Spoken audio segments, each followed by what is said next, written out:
I'm going to let you in on a little secret. The blueprint to becoming a millionaire.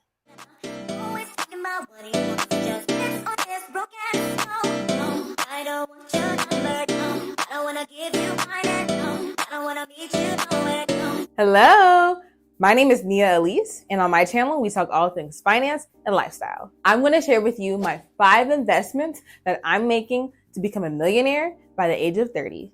Millionaire. People love that word. It's a buzzword, a keyword, like, ooh, I reached millionaire status. I made it now. But what does that actually mean? And to me, that means that I want to have $1 million net worth.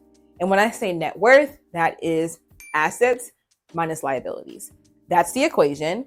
And there's different ways to become a millionaire by actually having $1 million in cash liquidity.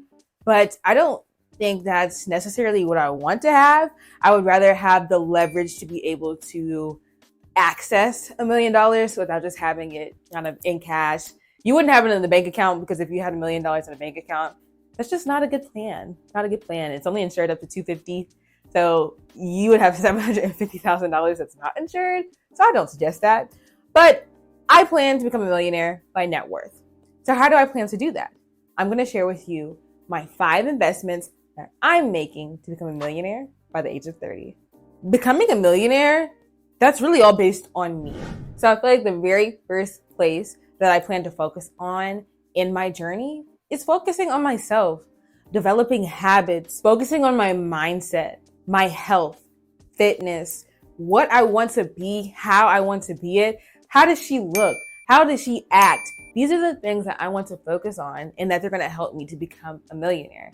Really by cracking down on what I consume, because garbage in, garbage out. So what needs to come in so that greatness can come out? I'm focusing on that by watching what I consume, whether that be through media, what I'm watching, what I'm seeing, hearing, or what I consume, like food-wise, drink-wise. How can I become the healthiest person and the best version of myself so that I can have the energy to become a millionaire? Because I didn't say this journey was going to be easy. It's very taxing, a lot of hard work, a lot of patience. So while I prepare myself for this journey, need to focus in on actually becoming the best version of myself. My second investment, my circle. Have you ever heard the saying, you are the average of the 5 people that you spend the most time with? And when you think about it, that's so true. So who do you spend your time with? If I want to become a millionaire, then I need to be around millionaires.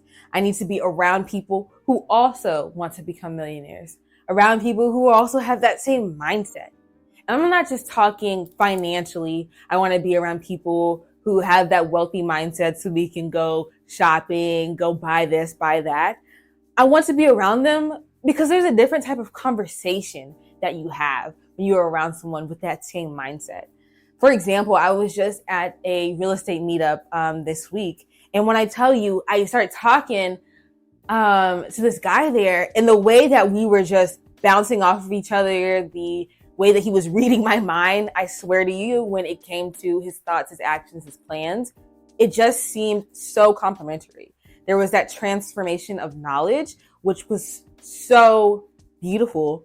And it made me realize, if I want to get to where I want to be, it's much easier to do that with other people who also want to be there. Think about it. If you're hanging out with a group of friends, all your friends are chilling on their phone, watching TV, and say you want to go out and take pictures for your business, or you want to write out some emails or some drafts of something, it's much harder for you to be able to go be productive and do these things when everyone around you is just relaxing. You're going to want to do the same. As humans, we have a herd mentality, meaning we all want to be around other people. We want to have friends. You want people to like you. You're more likely to do what other people do around you. So if you want to be great, you need to be around other people who are great so that you can become even greater together. So how do you find these people? I'm not going to tell you it's easy. I swear it's like a needle in a haystack to find somebody that you can relate with that also has similar goals to you. But you have to put yourself out there. So I'm joining different groups. I'm going to networking events, looking on social media. Like there's a couple of Instagram groups that I'm a part of. And you're going to have to kiss a couple of frogs. Like not everybody that I meet is on like the same wavelength as me, but that doesn't mean that I have to write them out of my life. That doesn't mean that the friends that I already have, I have to write them out of my life. But in this journey to become better and do better things, I'm just going to have to surround myself with people who have that same mindset. I could still have the other people that satisfy that other need, but it won't be in the same capacity. Like I still want to hang out. I still want to go do this, go do that, and not have those friends for those reasons. But when it comes to me developing in different areas, growing, I need to have those people in that circle that I can talk to. My third investment, my knowledge. You won't do what you don't know. And what I mean by that is to actually be able to do something, you have to know about it. You have to know how to do it. Take this YouTube channel, for example. If I didn't know how to optimize my video camera setting, get a mic so I could have better audio, if I didn't know how to edit, I wouldn't know how to edit. And I wouldn't be able to edit. So how do you invest in your knowledge? Again, that goes back to what you consume. So that means reading more books that are actually going to help me get to where I want to be, that are going to make me learn, that are going to challenge my growth, watching videos, listening to podcasts, talking to that circle that we're developing. These are all things that are going to sow into you when it comes to increasing your knowledge. And then if these books, podcasts, videos, if that's not enough, then actually invest in something larger that's going to teach you, a one-on-one coach maybe, a course maybe, something on a larger scale. Whatever needs to happen so that you can develop more knowledge, because when you know more, you'll do more. When you know better, you'll do better. My fourth investment, skills. Practice makes perfect. What is it? It takes 10,000 hours to be able to master a skill. 10,000 hours. How long is that?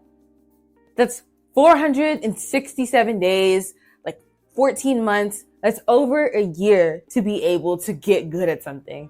And even when you master the skill, they're always evolving, developing. There's always something new to grow. So even after that year of you developing and practicing that skill, you're going to be practicing for a lifetime to be able to really be good at it. Like, it's one thing to learn about whatever these things and skills that you want to develop, but it's another thing to actually do it, practice it, and refine it.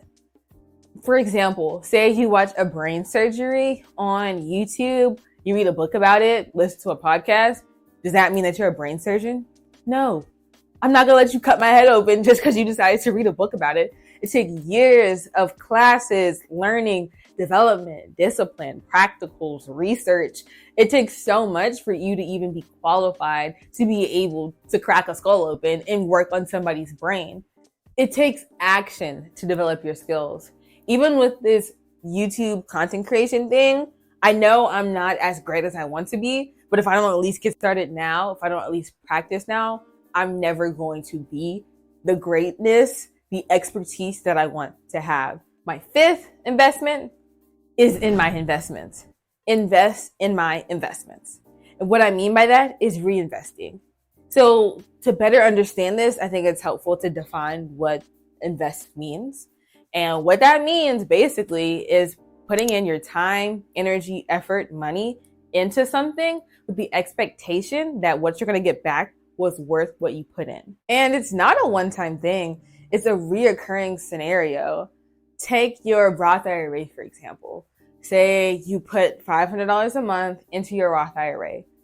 But just because you put the money there does not mean that your money's growing. You actually have to invest that money.